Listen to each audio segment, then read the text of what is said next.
Welcome, ladies and gentlemen, it is Targran here. If you're not figured out just yet, it's time for another episode of the Lore series. What we've prepared for you today is slightly different from our usual work, as champions that we'll be talking about are not related to each other. Instead, they're both connected to a pair of champions we spoke about last time. Jayce, the defender of tomorrow, is an enemy of Victor that you already know, while Orianna is a being similar to Blitzcrank. She's not a living person, but a construct. Enjoy.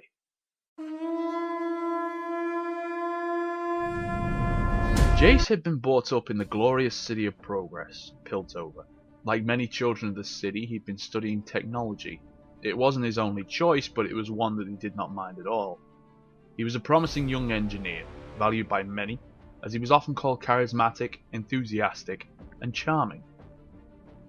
When the government of Piltover assigned him to study a rare arcane crystal that had been found, he had seen it as an opportunity for both himself and the city. Using everything at his disposal, he's conducted a series of studies on the crystal, discovering that it could serve as a powerful power source. Eager to harness the power and make a name for himself, Jayce started to work on a device that could use the full potential of the crystal. What Jayce did not know, however, was the fact that news spread quickly amongst scientists. Soon, information about the crystals had reached Zorn, and the machine herald himself, Victor. Seeing that as a great opportunity to increase his own power, Victor made his way to Piltover, where he offered to work with Jayce in order to exploit the crystal's power to help with glorious evolution, as he called his body augmentations. Unfortunately, he is met with refusal by the young engineer. This was not the answer that Victor actually wanted. And blasting Jayce to the side, the Machine Herald decided to proceed without asking for anyone's permission. The crystal was a great opportunity to advance his research on merging humans with machines even further, and quickly disposing of the small security force of Jayce's lab, Victor claimed what he wanted, and left Piltover before anyone could stop him. Jayce wasn't happy, to say the least. His research was ruined, his laboratory was ruined, and his opportunity for fame was gone. He demanded the Piltover government to demand justice from Zorn, either peacefully or using military force. This was not something that the council could agree to, and Jayce's claims had to be denied. Realizing that he could gain no further support from his city-state, Jayce decided to work alone. Returning to his destroyed workshop, he reclaimed everything he could, everything that had any chance to prove useful against Victor. It was not only a selfish act, but he realized that if no one would punish Victor, other Zornites would try to do the same, steal inventions of Piltover for their own. After long weeks of research, development and testing, he's finally emerged, wielding a weapon that he forged for himself, his crowning achievement, the Mercury Hammer. The weapon was not only deadly on close distance, where it served as a powerful maul. If a need would arise, it could be transformed into a cannon, shooting small spheres of pure energy that could heavily wound a man. Armed in his most precious work, as well as other powerful creations that can protect him from Victor, he made his way into Zorn. He started his one-man assault, easily getting rid of Victor's followers and acolytes of the glorious evolution who wanted to stop him. Step after step, he's been fighting his way closer to Victor's laboratory, and finally he entered it. Smashing the doors open, he's found many of Victor's inventions, using the arcane crystal as their power source, and he realized that he could do nothing but destroy the power source itself. Minutes later, he confronted Victor, who stood in his way.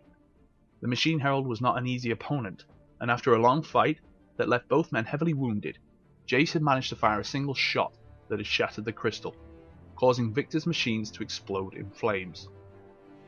Jayce crawled his way out of the ruined laboratory and returned home, where he'd been welcomed as a hero.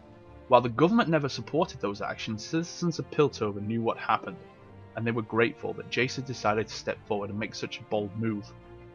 He'd been proud of himself, but realized that such actions could draw attention of someone more powerful than Victor. He realized that it was now his job to defend Piltover and lead it into a bright future.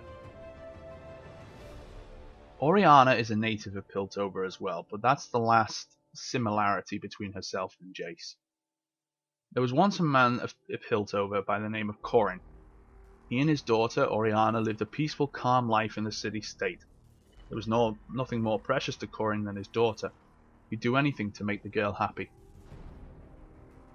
Orianna was fascinated by two things: dance, which she had the great talent for, and champions fighting on the fields of justice. For some reason, the young girl was greatly fascinated by the League of Legends, and her long life goal was to become a champion herself. With her father's approval, she started a training that could prepare her for the life of a champion. Day after day she'd been training, putting new challenges in front of herself.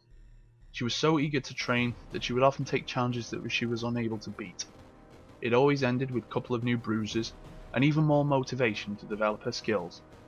Until one tragic day where she was meant to face a fully armed turret. Its power was meant to be lowered, so it could not hurt Orianna. Taking a deep breath, Orianna charged at the tower.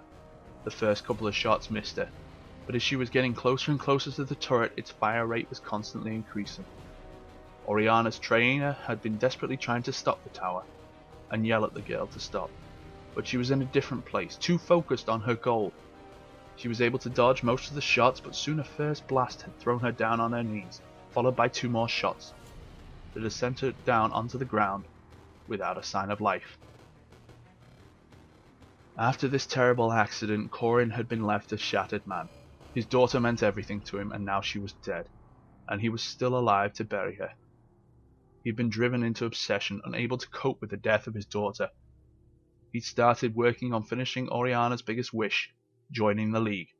His goal was to create a fully functional champion, a true killing machine. After months of hard work, Corin had created a clockwork girl that he named after his daughter, Orianna. He taught her everything about the real Orianna, her memories, the way she spoke, the way she used to dance, and yet he realized that this girl was not enough to become a true champion. He had also created a protector for Orianna, the ball, the floaty construct using type of technoturgy relying heavily on electricity. Those two created a weird symbiotic relationship. Some call the ball a pet of Orianna's, but that is not exactly true. Those two are a whole, and upon separating them, no one knows what to expect. Getting into the League was not easy to Orianna, but summoners of the League could never stop themselves from inviting such a mysterious being into their organization. Many of them, however, are afraid of Orianna. While Blitzcrank was meant to be nothing more than a golem, his self-awareness makes him look like he was a real being. Orianna was shaped after a real human. She had never learned anything herself. She had been taught how to move, how to act, how to think. Her actions were sometimes too perfect. That's what made her presence unsettling. Orianna always tried to fit in with those that she's around, but no matter how hard she tries, she's not a human, and it's quite obvious. Not a lot of people are willing to look past her nature and look for her soul, assuming that she actually has one. For them, she's just a dangerous and unpredictable killing machine that cannot be trusted. For her father, however, she will always be the best daughter in the world. And that's all we've prepared for you. I hope you enjoyed this video. If you did, please leave your feedback below by pressing that like button, leaving a comment, or adding this video to your favorites. You can also head over to the Facebook page and check us out there. I will go back and watch all the previous episodes. And well, as always, I'll see you next time.